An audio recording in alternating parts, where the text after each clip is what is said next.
Good afternoon, everybody. Um, the ending panel has the conference theme as the subject. And I think just to clarify, because I think Ajit mentioned some time back that he had a little bit of trouble figuring out what reset corporate treasury meant. But I thought in the interest of kind of setting the context, I think what the questions I'd really like to address or the outcomes we'd like to see as far as this panel discussion is concerned is to really say how have we been doing things so far and where do we think we want to go. What are the tools that are available today to us from a product, technology, regulation, tax, accounting point of view. So let me begin with really saying, is there a change? Are there new risks we are managing? Are there new risks we are not recognizing and that exist today? What is the need for corporate treasury to really be rethinking, or I think the buzzword today is not re-engineering, but I'm told it's re-imaging, what they do in terms of corporate treasury management. I'll start with my first question that I'll address to all the panelists. Is that what do you, in a few words, define as the role of corporate treasury? How do you think India compares to other more developed markets as far as corporate treasury management is concerned? Is it perceived adequately as risk, cash management, liquidity management, or what are we not doing right? So we'll start with. Thanks, Ravi. See, the roles of Treasury, as Mr. Rani was saying, and the eminent speakers are saying, it's not just only the risk management. It is actually a multifaceted. If you can hear from there? Okay. It is actually encompassing the many activities. Okay, be it is a foreign exchange management, cash and liquidity management, funds mobilization, and debt management, and as Mr. Raman said, a lot of other things like including the technology which we need for the treasury and execution of documents, legal vetting, giving inputs to the legal team, which is to execute the arguments, which is related to treasury. Especially if you look at it is almost when getting a legal agreement, it comes 50% on the treasury and 50% on the legal terms. Because it's not only nowadays, if you look at the agreement, it's not only the legal term, but also what is the market package is being in the part of agreement. So there also we have to keep that one, okay. And also the business environment, we have to have very strong knowledge and forecast what's going to be in a business environment. And also from, as the speakers were saying, it's not limited to only the business or markets, but also we need to look at what's happening in overseas, especially for the business like us. What is happening is that any murmur from Trump will be affecting the IT industry. Okay, so that is very, we have every night or any Twitter coming out of Trump, actually people are getting scared. What is going to be the future of IT industry over there? Okay, and also not only that one, because every treasury needs to be evaluated through the benchmarks, I think, and not only that, we have to assist the management in giving or assisting to fix the benchmark, what should be the benchmark for that one. And if you look at in Western countries, the treasuries are a cost center. Only in India, we have it as the people keep varying between a cost center and the profit center. When the P&L is going down, then suddenly the treasury becomes a profit center, okay? And they want to make up the loss which is on the P&L, which is on the regular business. They want to make it up and take some decisions, but most of the times it ends up with that differently, which is not favorable to the company. Okay? That's what Mr. Rande was saying. Stick on to only the hedging, okay? Don't get into too much beyond that one. In India, okay, as I said, not only the countries, we are keen in monitoring the multifaceted parameters, we can say, which is affecting the markets, be it the currency, be it the interest rates, be it fiscal deficit, or be any monetary policy which is coming out over there. So this has been doing it.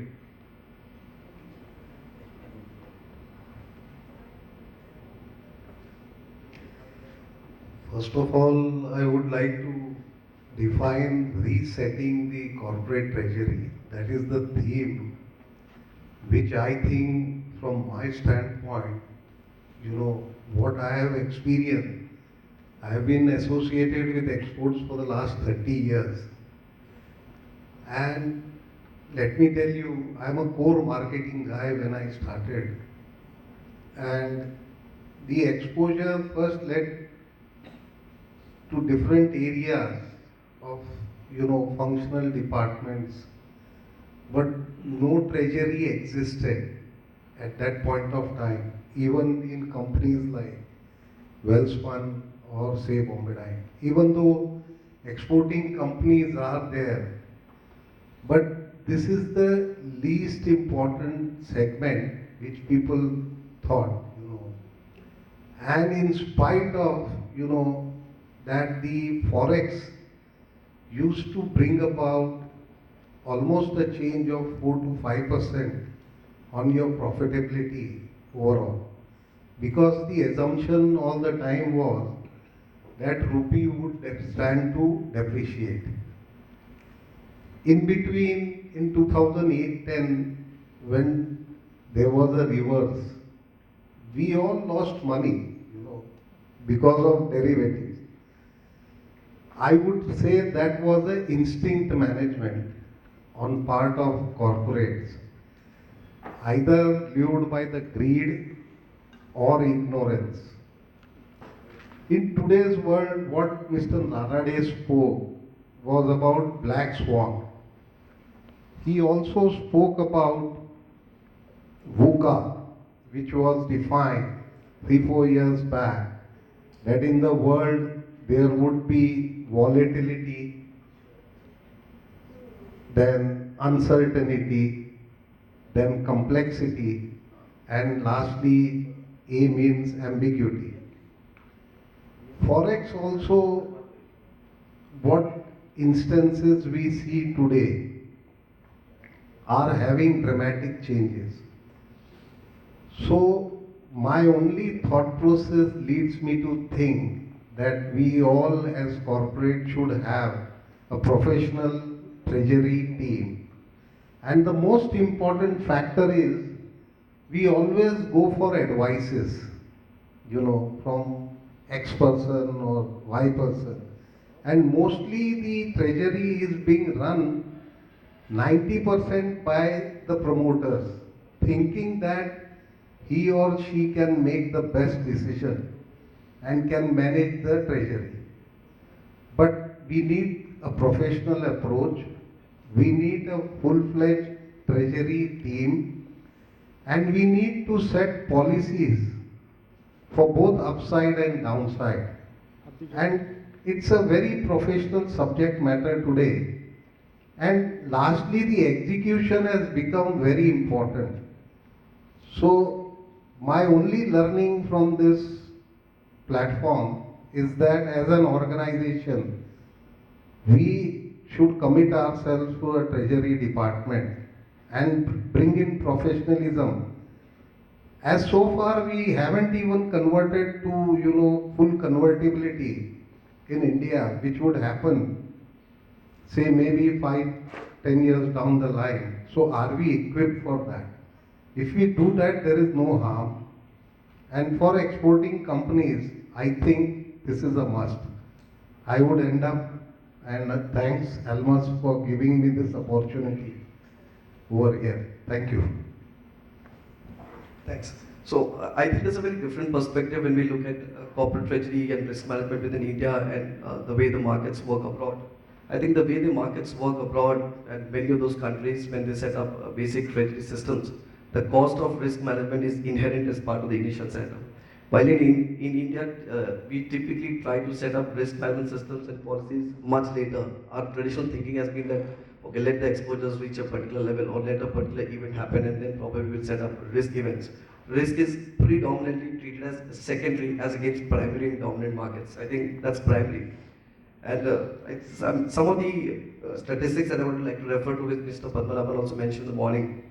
And so I'm sure you'll be happy because I'm the second person referring to a Deloitte report again. So with some of the very interesting facts that I noted, while obviously the top three items in the CFO mandates refer to risk, but as far as challenges are concerned, around 30% who we think the biggest challenge is around inadequate TMS infrastructure.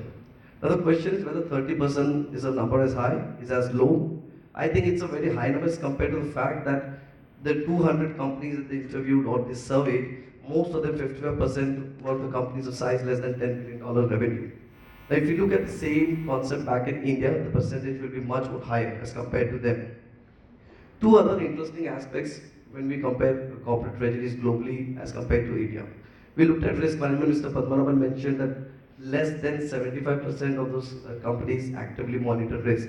Yes, that's a fact. But if I go down, drill down a bit more into that particular survey, it says that around 32% of those companies actively monitor stress testing.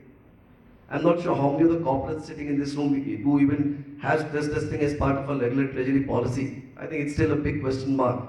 The second was around sensitivity analysis. 49% of the total population mentioned sensitivity analysis were doing active monitoring. That's the second area. Third area was about at-risk measures, typically value at risk and so complicated measures. Around 26% of mid-sized and small corporates actively manage at-risk measures as well. That speaks a lot volume towards even smaller corporations and broader markets in the developed world who actually intake risk as the primary subject along with regular systems rather than looking at risk as secondary. So in that context, we have a long way to go where we make risk as the point of talking within the boardrooms. While thanks to various regulations that have come in the banking sector, risk has become a topic of discussion. But the same set of regulatory enforcement, broader discussions, and monitoring is not happening on the corporate side. Okay, I had a chance to express my views in the morning. I want to bring a different perspective. The risk management has moved away and gone much ahead from price risk management. Early days, when you talk about risk management, you think about insurance or commodity risk and currency risk. Today, it has gone much beyond that. We look at enterprise-wide risk management because whatever you look at, everything is a risk. So when I was looking at a presentation, somebody was making a presentation, he was making on how did the three waves of risk management. So initial days, it was insurance, commodity, currency. Then came the customer, the supplier, and the people-related risk management. And then the enterprise risk management, the whole lot of risk has come from the organization. So commodity currency risk is something which people have been looking for ages. And still we are sitting here and discussing, are we doing commodity currency risk management? So let me go to the core of it. See, it is not that it is not known to anybody, it is known to everybody. Risk or risk management is a basic culture which need to be built in, whether it is an Indian company or an overseas company. It's a risk what need to be built in. So when I started looking at risk management, initial days my boss used to call and ask me how much profit did you make. So without knowing anything, I gave a number. Then I realized that that is not my job. So second time when he asked me this question after a year or so, he asked, what do you mean by that? So he said, what is the profit you make? I said, I don't make any profit. So over a period of time, he stopped asking me because he realized that profit making is not my job. And in fact, what happens is when actually the risk manager's job is when chips are down, that is the time the risk manager delivers. Commodity prices were down. We hedge very consistently. Now commodity prices have started moving up. And it's quite natural that my hedges will be out of the money. So very recently we had a risk management board meeting where I presented my mark-to-market losses, which runs into more than 750 crores. And somebody made a statement, wow. So the chairman of the risk management said, why did you make that statement? 3 years back when your chips were down, they are the guys who delivered. And when the markets are up, they are supposed to lose. That shows very clearly how consistent the risk management is. So basically it comes down to the fact that risk management is a culture which need to be built in the organization, whether it is a promoter-driven company or a multinational company. And as risk managers, we have got a lot of role to play. Don't accept what the boss says. Try to teach them what is risk management and what is the duty of a risk manager. So that's my view. Thank you, and I'm really pleased to be here. Probably amongst the few accountants, if at all any. Are there any other accountants, auditors in the audience? Okay, I'm happy to say at least a few hands go up. I'm also very pleased that the Deloitte Treasury survey got quoted fair number of times already, so that's something that the feedback I need to send back to the leadership in the organization. Really pleased that it's been of some use. Part of my role here, and I was really thrilled when Maulik invited me to be part of the panel today, because it would be a wasted opportunity if we didn't take all of these discussions. There's so much wisdom that's in this room. There's so much activity that happens to manage risk that each company faces. Eventually, all of this is going to get reported as part of the financial statement. So you want to know where all of this is going to fit in. Is it going to be reported at all? And how? So there is a lot of detail that would need to get reported. So where you strike the balance as to what needs to be reported, because regulation tells you to report it, and what is it that you don't have to report? What is it that is proprietary that you don't have to? So there is a lot of work that needs to go in, but stepping back a bit, there is a whole load of risk management activities that any corporate would do. But when it comes to accounting, some of the rules may actually look like you are creating P&L volatility. Although your cash flows might be managed, in the P&L there would be volatility. I'll give you examples as we go along. I'm sure Huzan has questions for me on this later. I won't hold up this particular round on that. So I just want you to be aware that there has to be a continuous dialogue between the Treasury or whoever manages Treasury. It might be the CFO directly, that's great. If not, there has to be a continuous dialogue between the Treasury and the accounting, finance, CFO roles, so that eventually they land up in the right place and in the right period.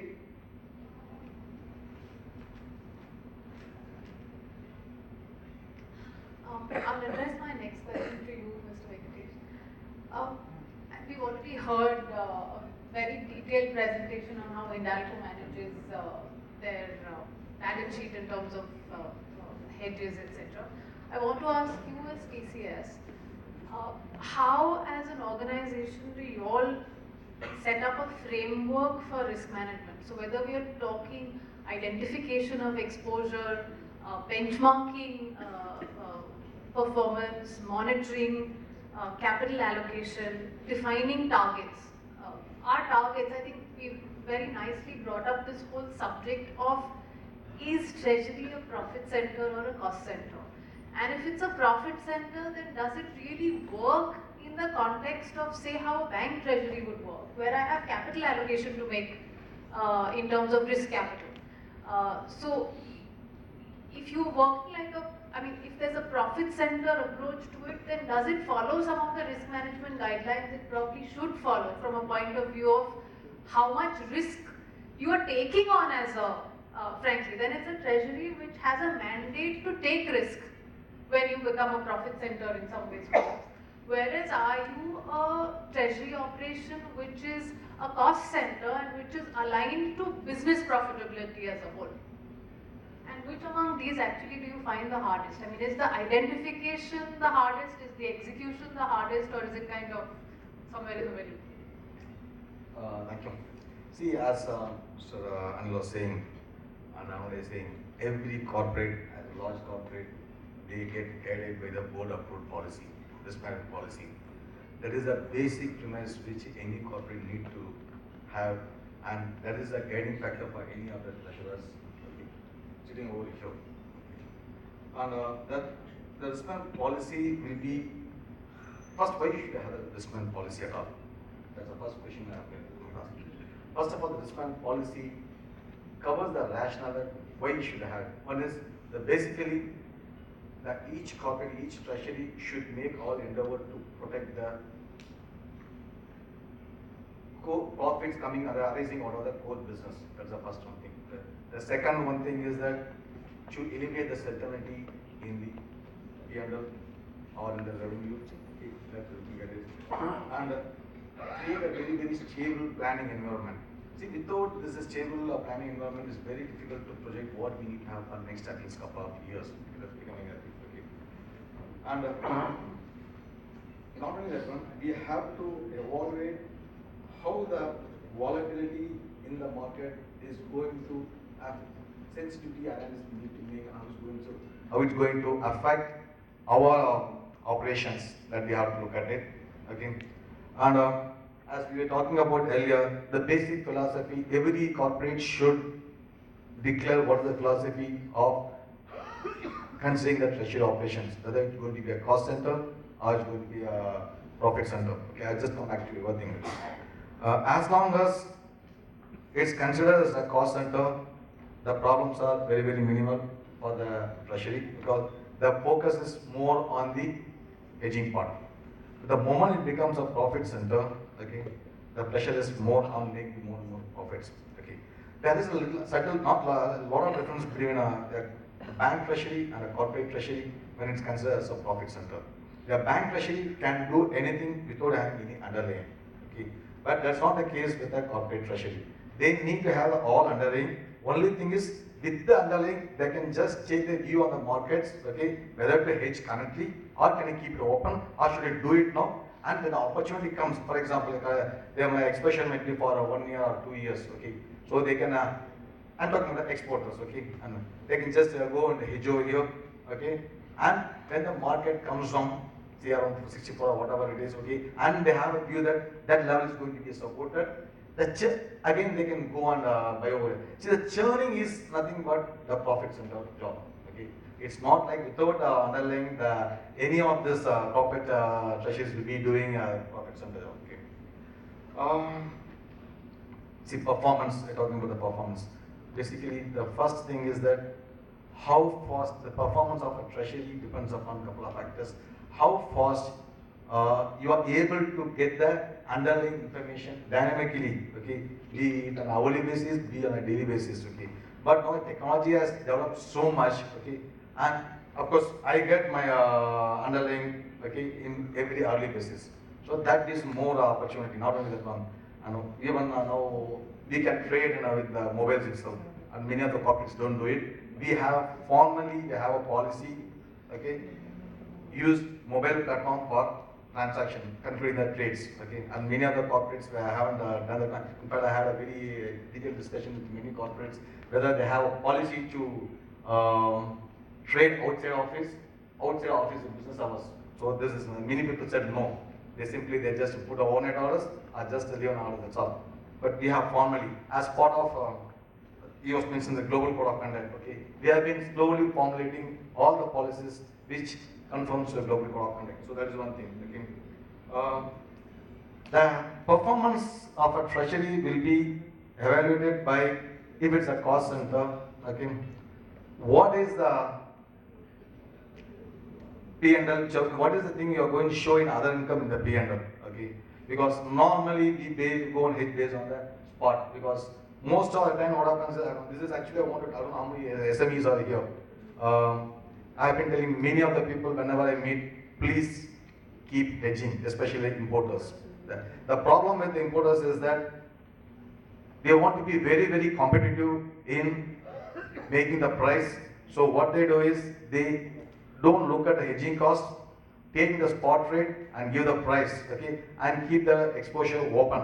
This is very, very difficult, very bad thing. I can say, as I was saying, it's a very risky thing. Okay? And as far as I'm considered, when you are having so many factors as cost of production and cost of service, okay, why don't you have the hedging cost also a part of cost of production, cost of service? Please do it. Anyway, all these things. As you were saying, almost 75 billion of exposures under hedge out of 160 or whatever you are saying. But it's very, very risky thing. And tomorrow, if all of a sudden rupee flies, okay, it's very difficult for the importers, at least the importers. And we have seen many, at least two occasions when both the exporters and importers getting impacted because of currency movement.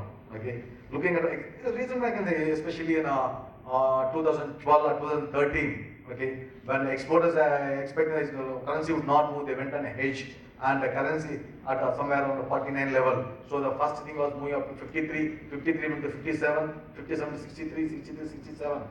Whereas exporters by hedging they lost, importers by not hedging they lost. Okay, so that should not be the case now.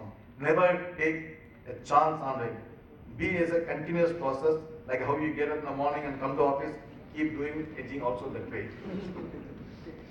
Okay. Okay. The another thing is, I want to say, I don't know how many companies are doing, especially most of IT companies follow this one. The corporates having multiple verticals and having FX exposure. Okay.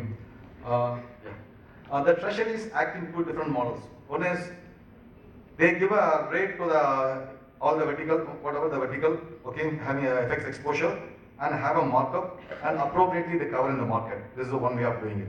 The second way of doing is just take the exposure, cover in the market and give them the rate. That ends. Only these two things. But sometimes what happens is it becomes very difficult for the verticals to be evaluated on a same ground. Okay. Sometimes when the invoice is raised, the export invoice raised, the market is 68. And after some time, okay, for example, the year of 2017 itself, January we had 67, 68, 86 was the high. Then again within a couple of months, we are seeing 64 also. So that time, for no fault of any other vertical, you should be booking the profit, you'll be booking the invoice at 64 or something, okay? So it's nothing. So what happens in such a case, the individual vertical starts taking the position, exposure. They behave like another treasury itself, okay? That should not be the case, okay? For the evaluation purpose, you give some common rate based on which whether it's a revenue or expense, whatever it is, you calculate that one and evaluate the term. But otherwise, the entire exposure need to be passed on to the treasury and they will manage. Okay. So you get them away. All this pressure need to be get out of the business verticals. Okay. You're talking about the cash and liquidity management. Okay. And this is a very, of course, with the rising interest rate, we find it very difficult. Not only people like us, even the other borrowers also. As I was saying, there are instances where both importers and exporters also got impacted simultaneously. The same case with us also. Being a cash-rich company, we went and all invested recently. Okay, now interest rate starts moving up, so we have booked all the mark-to-market losses on that one. Okay, this is not a thing. Okay, but it's actually there's a difference between the two. Okay, since we are following hedge accounting, it will not be coming as okay. This is what we are losing is only the mark-to-market. So it is not the case, but still, corporates need to be very careful as far as the cash and liquidity management and how. And talking about replacing the cash management and cash and liquidity management, he never had a problem of liquidity management. Okay, being cash-rich company and almost all the banks they come and provide us limits anytime we need within a span of 2 days. But bringing cash from overseas operations, that is a very thing. Because now most of the banks will be using this cash part and the interest rates to make arbitrage between the domestic market and FX market. The same thing we have to adopt. Looking at the cash part, should we bring it today or tomorrow? That also we have to see. And sometimes we have to look at the investment opportunities available. As we're talking about mutual funds, the 20 lakh crores are the available mutual funds, which has moved all the way from 5.37 crores, 3 lakh crores in 2012. It's becoming difficult. People are finding more and more difficult in getting a right avenues to invest. So that's the same problem we also face. Thank you, sir. There's a small intervention from my side. So Mr. Katir of Chela Software was supposed to join the conversation, join the panel, but since he's not here, I would request Kaushik to be part of the panel. Thank you so much.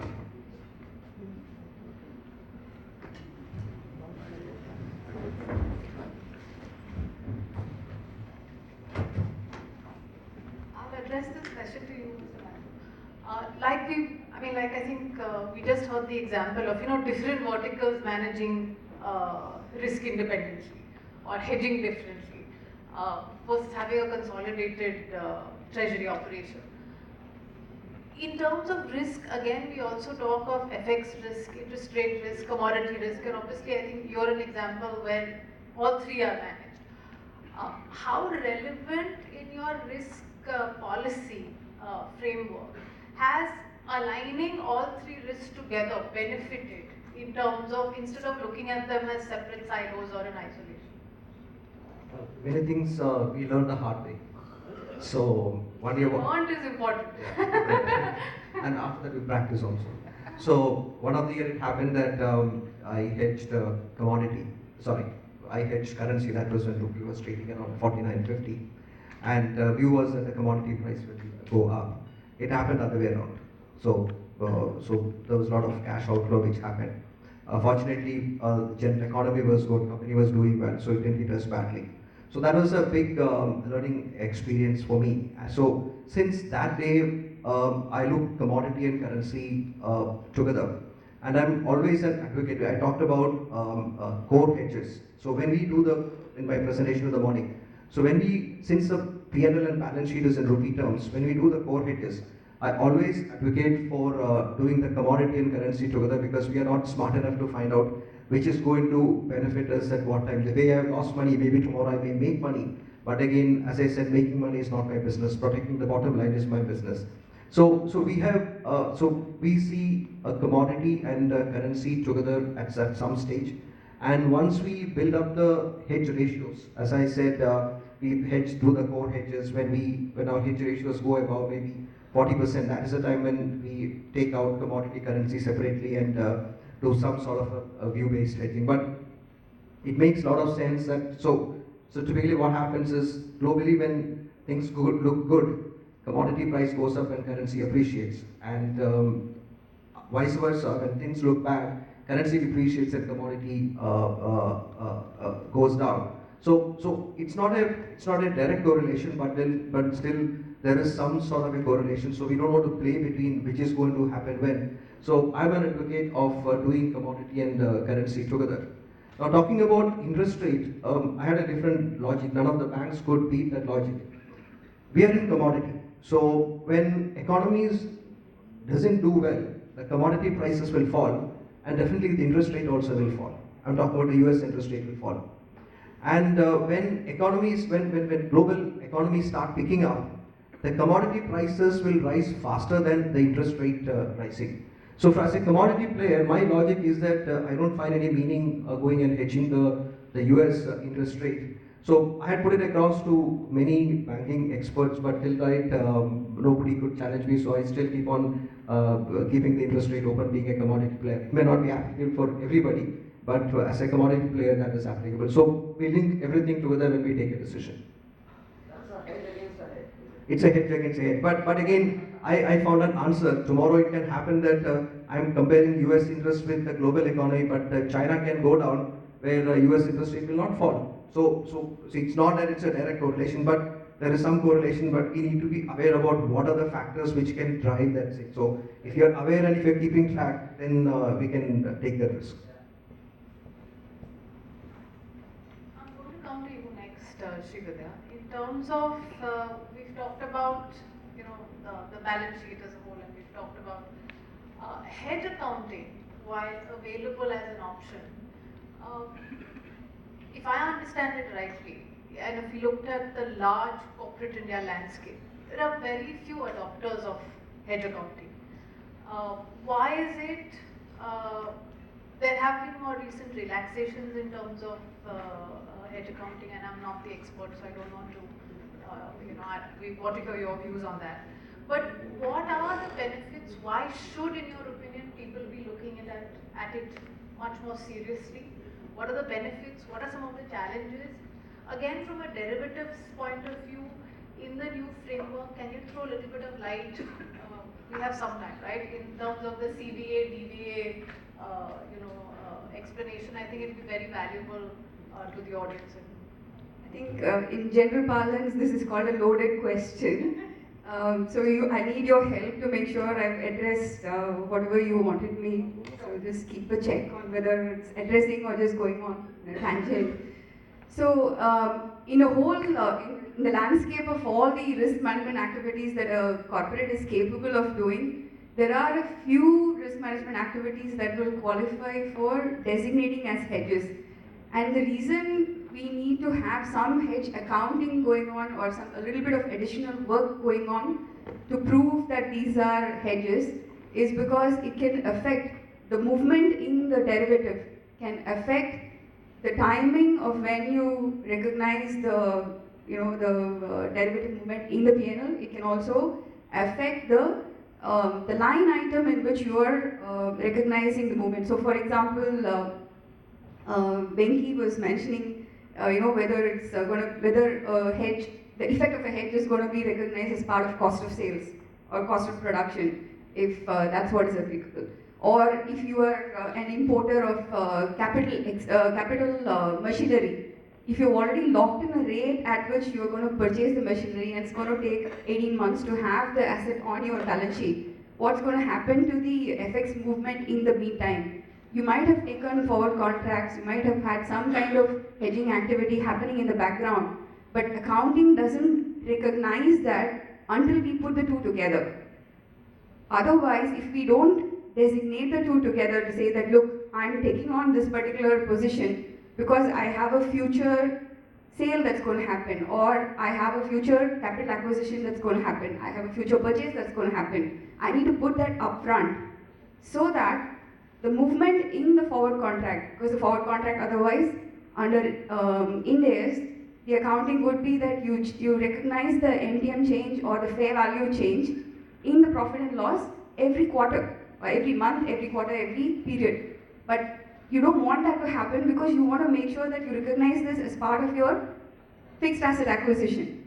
So you want to keep that on hold so that when you actually recognize the fixed asset, or when you are making the sale happen, whatever, at that point you recognize the movement because that is what it pertains to. So you want to link it back to either your cost of sales or your fixed asset capitalization, all of that. That can only happen if we have done some upfront thinking to say that, look, these two are correlated, let me put the two together, and I'll keep evaluating them, I'll keep testing them to see whether my hedge is actually working or not. So these are the kind of things that need to be done, and unfortunately, even though a majority of all of my clients who have even the simplest of forward exposures, they are very hesitant to do all this documentation because why bother?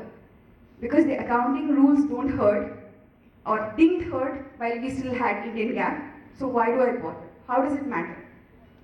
But now with Ind AS, as well as the new guidance note, there is a new guidance note on how derivatives must be accounted for, which is very, very closely aligned to Ind AS.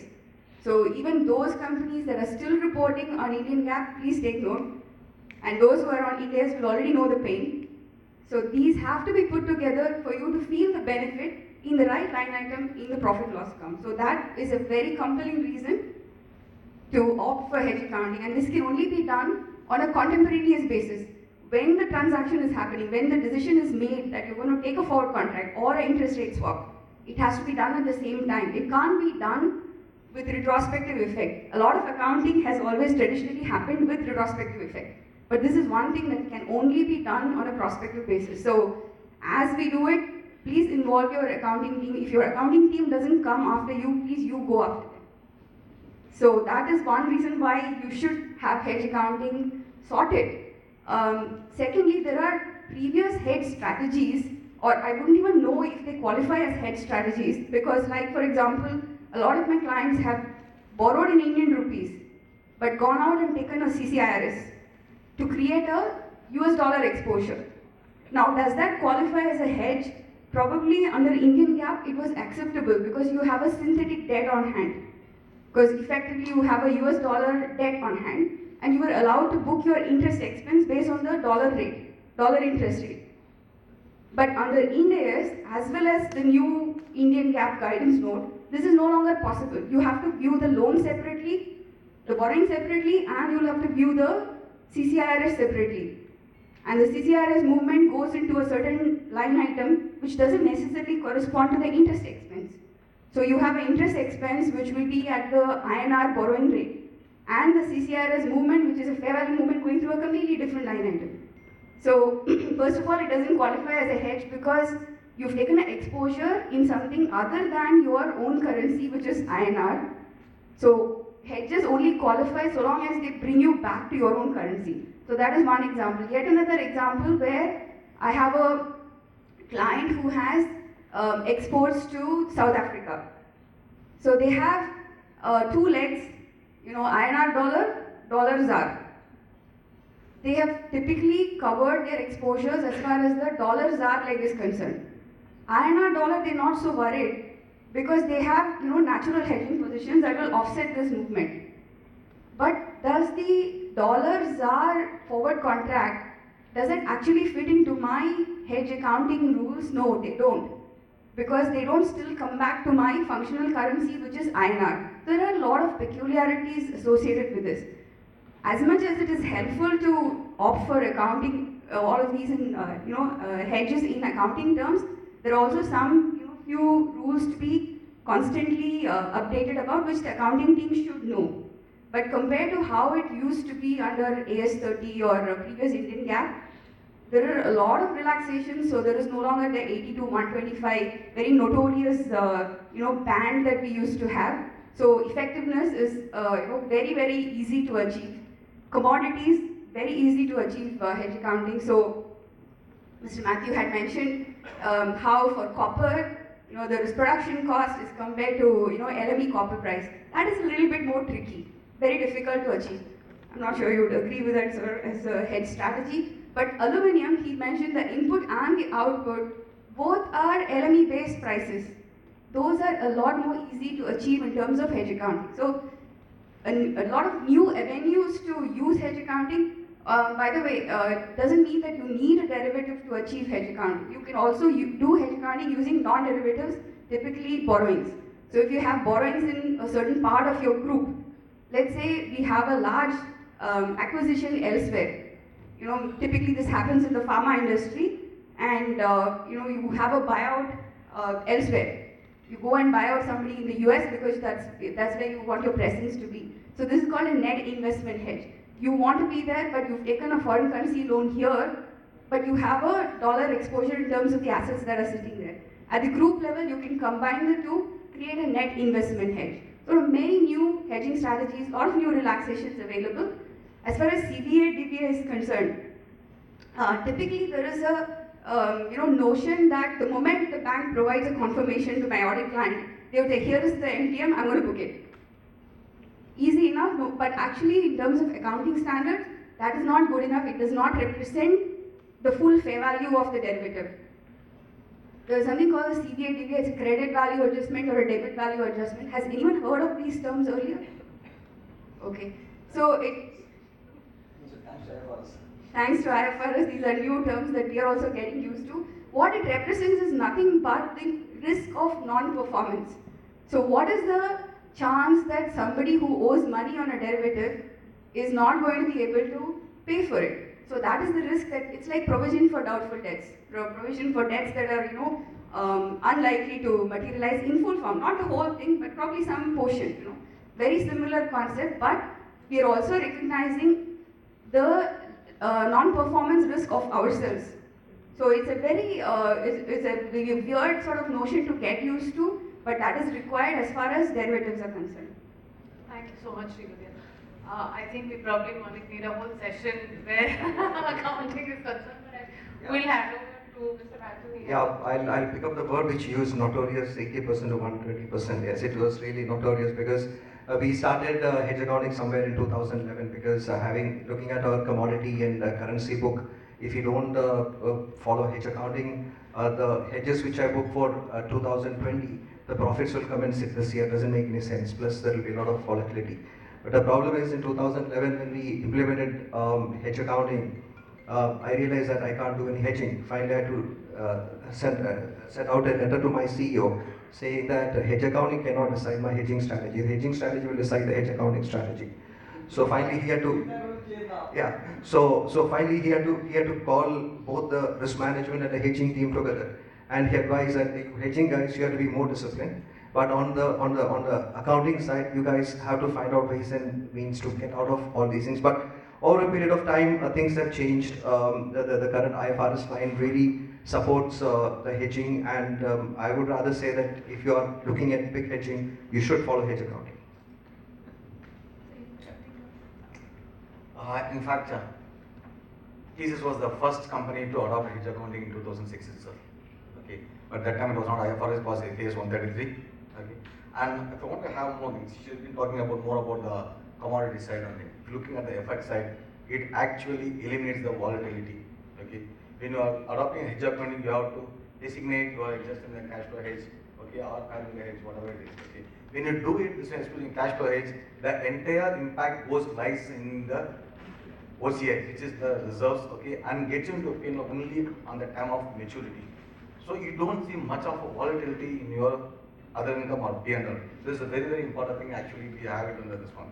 Okay. And in between when people moved from FAS to IFRS, there was some hitches in between there because the hedges mark to market had to be bifurcated into time value and intrinsic value. Okay. It was actually the purpose of hedgeability was to eliminate the volatility, but it was creating more and more volatility. This bifurcating into intrinsic value and time value. So again, most of topics like us, we went back to IASB and we suggested that's not the way to do it. Then ultimately they just got back to the same thing, what was questions were available in FAS 133. But as she was saying, the hedge accounting helps you to get into very proper hedges which is compliant to the hedge accounting. There are many people, at least I'm saying in India, Seagull, they say, yes, I'm hedging through Seagull. Seagull is not a hedge accounting, do not comply with hedge accounting at all. Actually, it's not a hedge at all. That's one thing. The second one is people talk about, I'm getting the call spread, put spread. It is not a hedge at all. But once upon a time, in the beginning, people are able to get convinced that, okay, see, your call spread, put spread are compliant under hedge accounting. No, it's no way. Okay. So slowly, people are coming into IFRS and Ind AS. At least across the world, almost 90 countries have adopted IFRS, and we will be doing, and we already started in India also. Slowly, depending upon the size of corporate or size of company, they will be adopting IFRS. See, the another reason why we want to have IFRS is even analysts also very particular about they're looking at whether these people are following IFRS or Ind AS or Indian GAAP. The reason is some of these losses gets hidden. That will get into picture only on the time of maturity. Okay. So we have to be very, very careful, especially people who are here. Please ensure that even if you are not eligible, doesn't say that you should not be following it. If possible, please follow Ind AS as early as possible. I think we already heard earlier from Kaushik in terms of, clearly from whatever I'm hearing here, and I'm sure you all agree, managing this whole complex portfolio of risk that we're talking about is not doable on an Excel spreadsheet. So we did hear, we heard a very detailed presentation from Kaushik in terms of technology solutions available. Also in terms of information access. Now, frankly, compared to what the world was, even 10 years ago or 5 years ago, we're probably in a situation of information overload. And it's really more a case for saying, I want only that part of information that I really need. I don't want the whole universe. So I've always been, I've had this conversation with many people in Reuters and Bloomberg for the longest time to say, look, you need to have $100 terminal with base information, and then you'll achieve scale in India and China. That's really the need of the hour. We don't want all the possible information on every possible currency in the world that is, available. Please narrow it down to a sort of a more accessible by SME, MSME, small corporate in terms of limited information. So I'll hand over to Kaushik to start with in terms of just briefly, telling us about possible technology solutions. Frankly, I don't know, the way the world is moving, probably in a few years' time, we won't all need to be doing as much risk management. There's probably going to be an AI which is going to decide how much you should hedge. Who knows? Technology is moving much faster than I think most people expect it to go. But how do you see this? Thanks. So having walked into the middle of the panel, either make me look like pretty arrogant or I'm very important. I'm neither of those.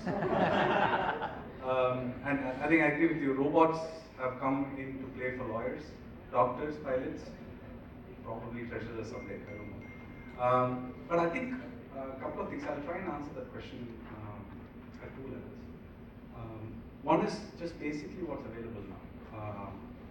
There are only really three options as far as treasury management systems are concerned. It's Excel, which we all know.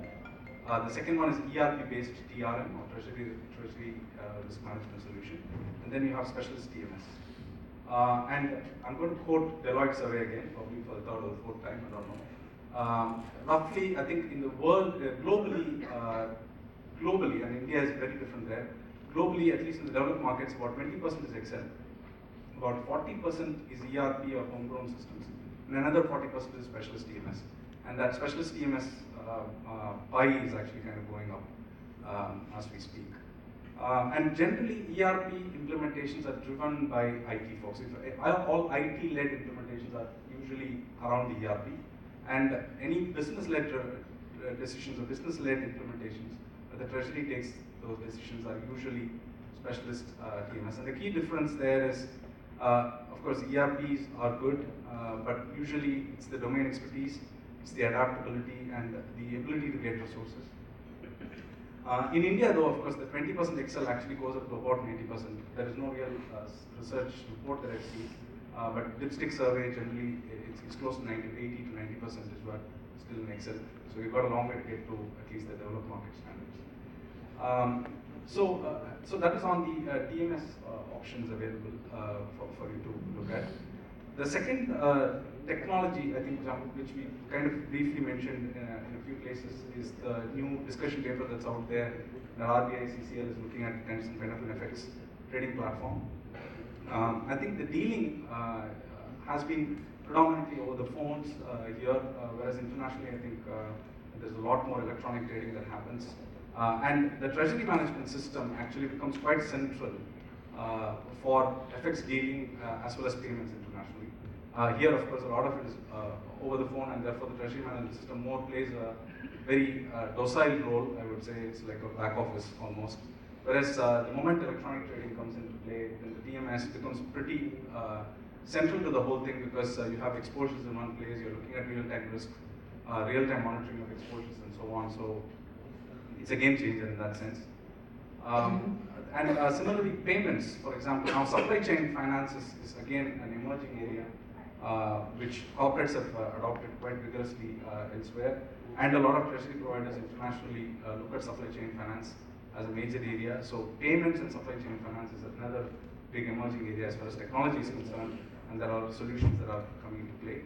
The fourth one is in terms of intelligent trading or intelligent decision making and algorithms, which I spoke about, machine learning, robots, artificial intelligence. And the last point, I think, all of them mentioned about hedge accounting. Hedge accounting, as somebody said, it's all about shareholder P&L neutrality, it's all about shareholder communication, avoiding volatility in your balance sheets. But internationally, technology has greatly solved hedge accounting. It makes it a lot more easier if you have technology for hedge accounting for simple things like auto designation of cash flow hedges, doing your prospective effectiveness tests.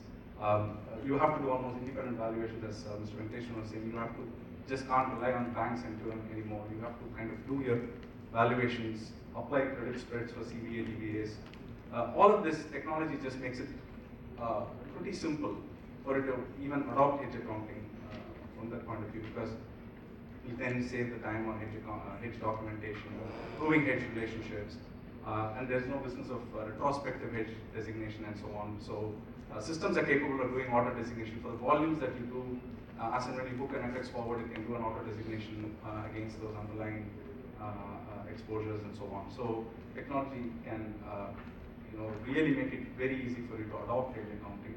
And as I said, as Mr. Anthony mentioned, hedge strategy drives your hedge accounting and not the other way around. So it's technology that will essentially help you solve some of the adoption challenges.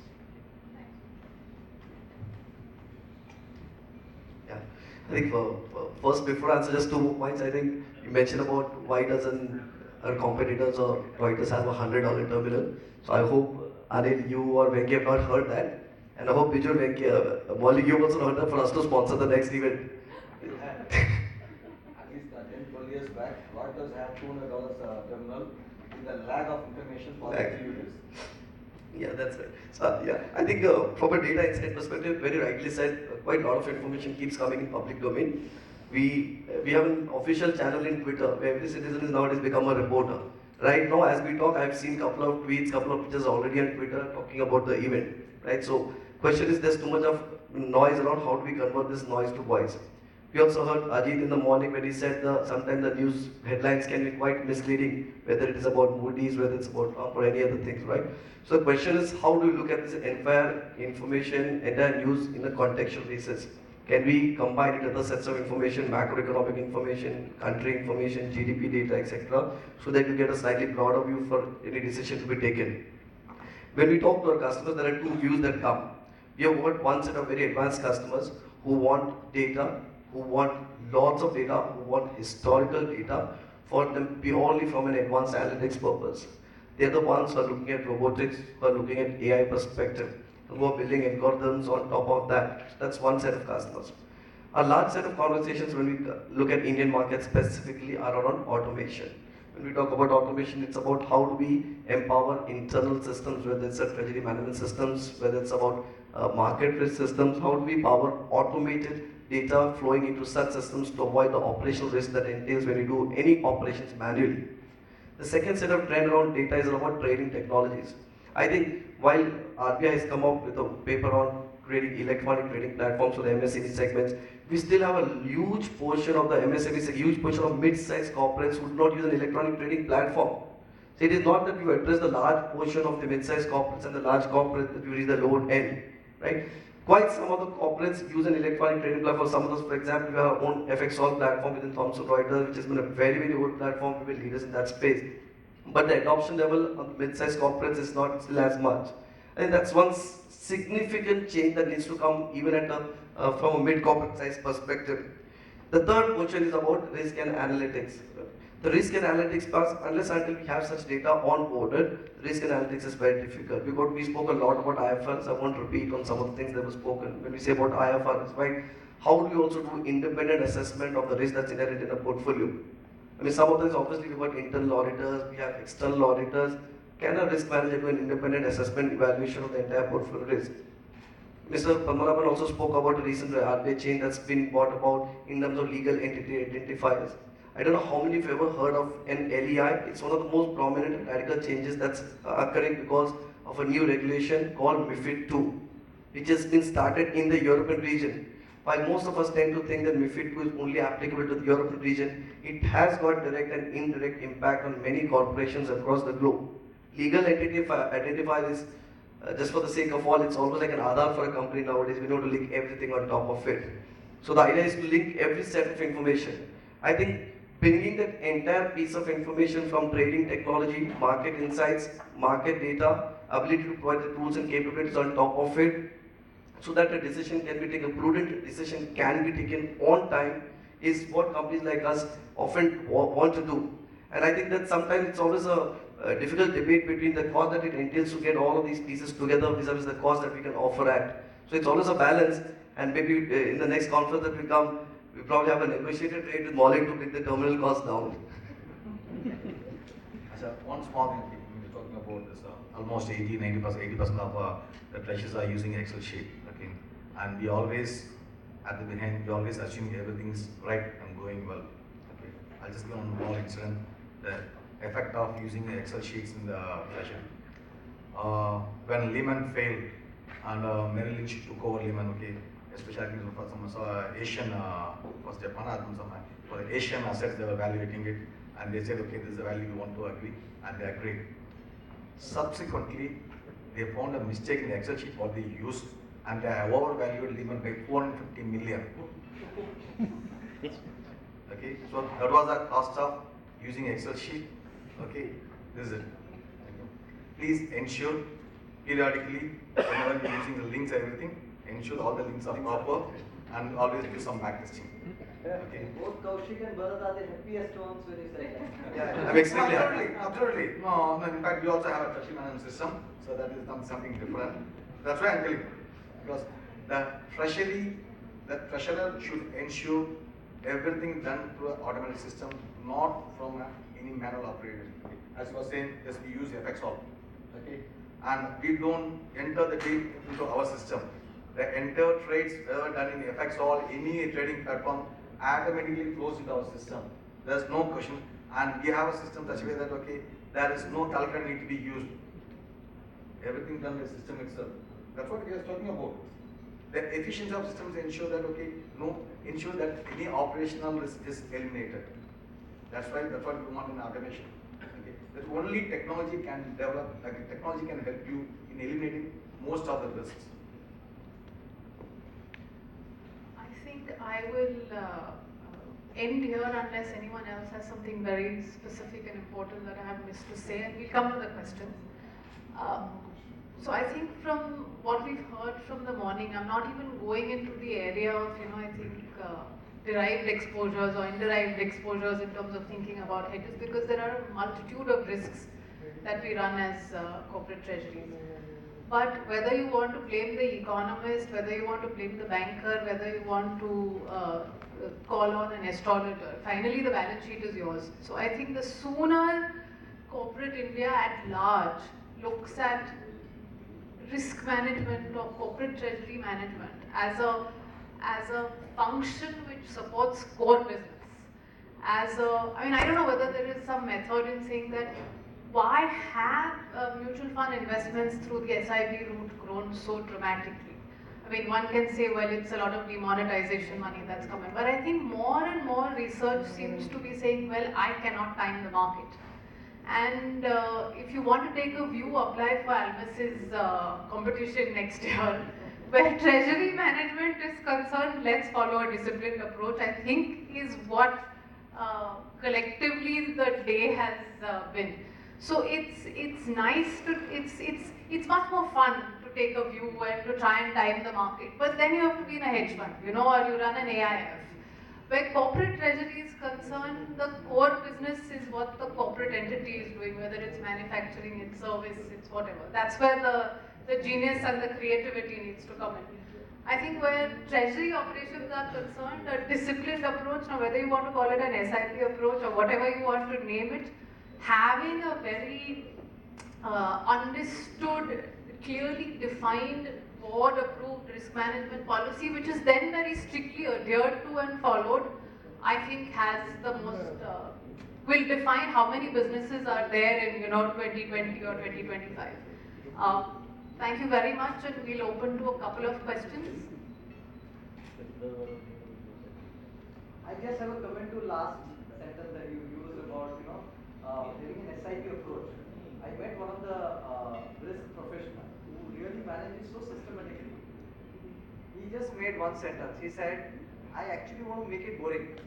Yeah, that's exactly what I'm saying. This is the boring part of Exactly. life, You can really move to that boring phase of Yeah. risk management.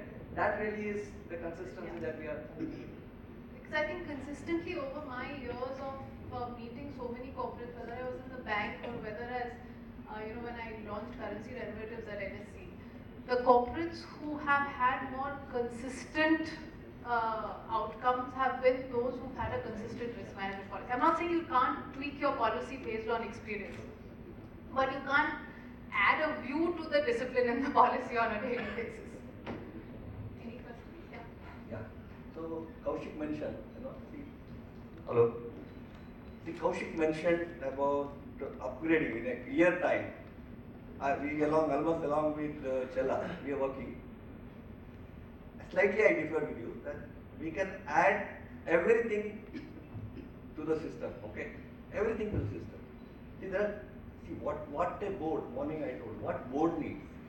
Whether board needs a cost center treasury, where risk management is a priority. Whether a board needs a value added treasury, there is an opportunity to make some money. Or whether board needs profit center treasury, it's almost like a hedge fund, Reliance does. Okay, so it's board prerogative. Okay, one thing will not fit for everybody. There is no formula like that. Okay, so mutual fund may suit the majority of people, but people trade, people make money. So ultimately, it is what the board needs that can be provided. So I agree with you, sir, but what I'm trying to say is that there are large corporates who have the balance sheet or the luxury of saying we can have a profit center or a risk taking. You're taking risk there. So that's a slightly different. But I think if we look at, I've met thousands and thousands of SMEs in my, but if you look at in general from having, or at least let's say you have a conscious policy decision of saying my approach is profit, so I think bringing that awareness and that consciousness is, I think, critically important. That the discipline is very, very important in treasury. The most important factor in treasury is only discipline. If you move away from discipline, it's right time to get out of the thing. Okay. whatever. See, as I said, the board has a lot of other things to discuss, not only about the treasury. Okay. In fact, the core discussion in board takes is more about how to develop the business, but not more on how to develop the profit from the treasury center. It really makes part of other income. That's all. See, what happens normally in business, you start with a cost center and you always try to make it a profit center. When the rupee, actually depreciates, you are happy, so you slowly move on to profit center. And when it appreciates, you are actually worried and you see that as a challenge. So that is what risk management is all about. I think what we need to ascertain today is, you see, of course, for companies, we should go and look it as a cost center, and we should manage that risk of protecting our balance sheet at the same time. Then only we will be able to. If you are too enthusiastic about, or if you are too sporting about it, then you sometimes falter and make it a loss-making proposal. That's what happens.